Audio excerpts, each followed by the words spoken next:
প্রেমের গুঞ্জন দেবের। তাই তো তাড়াতাড়ি দেবকে নিয়ে মুম্বাই চলে যাচ্ছেন রুক্মিণী। কলকাতায় আর রাখবেন না দেবকে, মুম্বাইতে নতুন বাড়ি। শুভশ্রী থেকে অনেক দূরে, শুভ এখন অন্য কারো বউ। দেবের সাথে প্রাক্তন প্রেমিকার গসিপ রুক্মিণী মেনেই নিতে পারছেন না যেন। তবে কি সম্পর্ক ভাঙার ভয় পাচ্ছেন দেবের প্রেমিকা?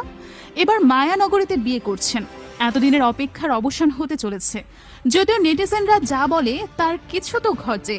নেটিজেনরা বলছেন সেলিব্রিটিরা বিয়ে করে না, লিভ ইন করে। দেব রুক্মিণীরও কি সেটাই প্ল্যান? টলিউডের আনাচে কানাচে কান পাতলেই আজকাল শোনা যাচ্ছে যে বিচ্ছেদের পথে হাঁটছেন দেব ও রুক্মিণী মৈত্র। কারো কারো মতে আবার রুক্মিণীর সঙ্গে বিচ্ছেদ হয়েছে অনেক আগেই, তো কারো মতে রুক্মিণীর থেকে আসা ক্রমাগত আবদার মেটাতে মেটাতে ক্লান্ত দেব, তাই নিজেকে দূর করছেন রুক্মিণীর থেকে।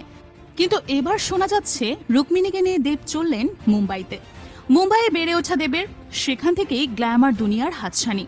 এবার কি বলিউডে ডাক পেলেন নাকি? শোনা যাচ্ছে মুম্বাইতেই নাকি একটা ফ্ল্যাট কিনেছেন। সেখানেই কি তবে রুক্মিণীর সাথে থাকবেন দেব? যদিও বিভিন্ন সাক্ষাৎকারে দেব বলছেন প্ল্যান করছেন মুম্বাইতে একটা ফ্ল্যাট কেনার, কারণ ওখানে থেকেও অনেক অফার আসছে। মাসে অন্তত 10 দিন ওখানে গিয়ে থাকবেন। এখন সিনেমা বিক্রি করতে হলে মুম্বাই যেতে হয়। তাছাড়া ফাইট মাস্টার থেকে কোরিওগ্রাফার সব ওখানে। মুম্বাই থেকে যন্ত্রপাতিও আসছে। মিউজিক রাইটস বিক্রি করতে হলেও ওখানে যেতে হবে। সব মিলিয়ে মাসে অন্তত 10 দিন মুম্বাইতে থাকতে হয়। বেশিরভাগ কাজই তো এখন মুম্বাইতেই হচ্ছে। ওখানে থাকলে কাজের সুবিধাই হবে। তবে সেসব করতে হলে মুম্বাইতে হোটেলে থাকতে হয়, সেটাও খরচ সাপেক্ষ ব্যাপার। সেসবের জন্যই মুম্বাইতে ফ্ল্যাট কেনার চেষ্টা করছেন। তবে লোকে যা বলছে সেটাই সত্যি।